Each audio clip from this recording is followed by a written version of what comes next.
ایک دن وہ مجھے کہنے لگے کہ جاوید صاحب میں بڑے غور نہ تہن دیکھا تسی میرے تو اگے نکل گئے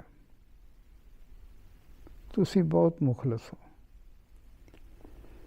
تو میں امانت تہاڈی رکھ نہیں سکتا تو یہ میں تہانوں پیش کرنا اج تو بعد تسی میرے خلیفہ ہو یعنی کہ پیر۔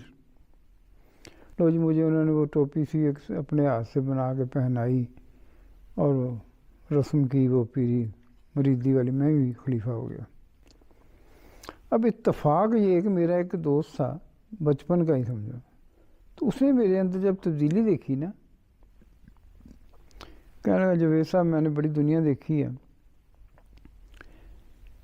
اگر آپ پیر ہوتے نا تو میں آپ کا مرید ہو جاتا، جو آپ کی باتوں میں اثر ہے نا وہ میں نے کہیں نہیں دیکھا۔ وہ میں نے کہا وہ طاہر اس کا نام ہے، طاہر وہ 3 دن ہوئے میں تو پیر بن گیا ہیں، کہنا واقعی میری بیعت لو۔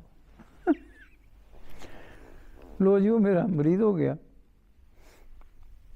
تیسرے دن ہی مرید ہو گیا، اور جب وہ مرید ہو گیا تو اب ظاہر ہے اس کا حق تھا مجھ سے فرمائش کرنا کوئی۔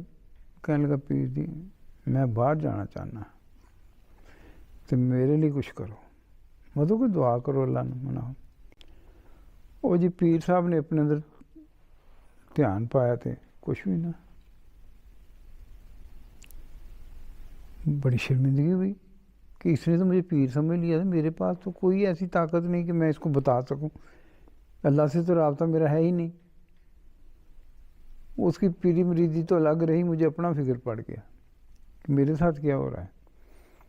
وہ میں فرقوں میں جو استاد جی تھے وہ سکھ چین بھی کہتے تھے ان کو، شوکت صاحب، وہ لاہور میں رہتے تھے، تو میں لاہور چلا گیا ان کے پاس۔ میں نے کہا یہ معاملہ ہو گیا، میرے پاس تو ہے ہی کچھ نہیں، تو میں کیسے اب پیر کو مرید کو سنبھالوں؟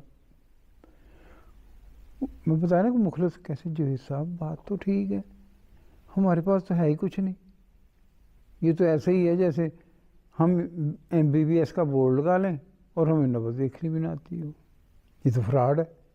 میں نے کہا میں بھی اس لیے آیا ہوں، واقعی فراڈ ہے یہ۔ اٹھتی وقت بابا جی کے پاس لے گئے، چلیں جی بابا جی چلیں جی۔ بابا جی اسی طرح بیٹھے دربار لگایا ہوا ہے، ہاں جی سکھ چین کیا حال ہے، سناؤ جی جاوید صاحب کس طرح آنا ہوا؟ میں نے ساری بات بتا دی کہ یہ واقعہ ہو گیا۔ اب میں تو اس کو جھوٹی تسلی نہیں دے سکتا، تو آپ کے پاس اگر کوئی ہے ایسی طاقت قوت تو مجھے بھی دے دیں تاکہ میں اس کو آگے چلاؤں، ورنہ میں تو اس کو جھوٹی تسلی نہیں دے سکتا۔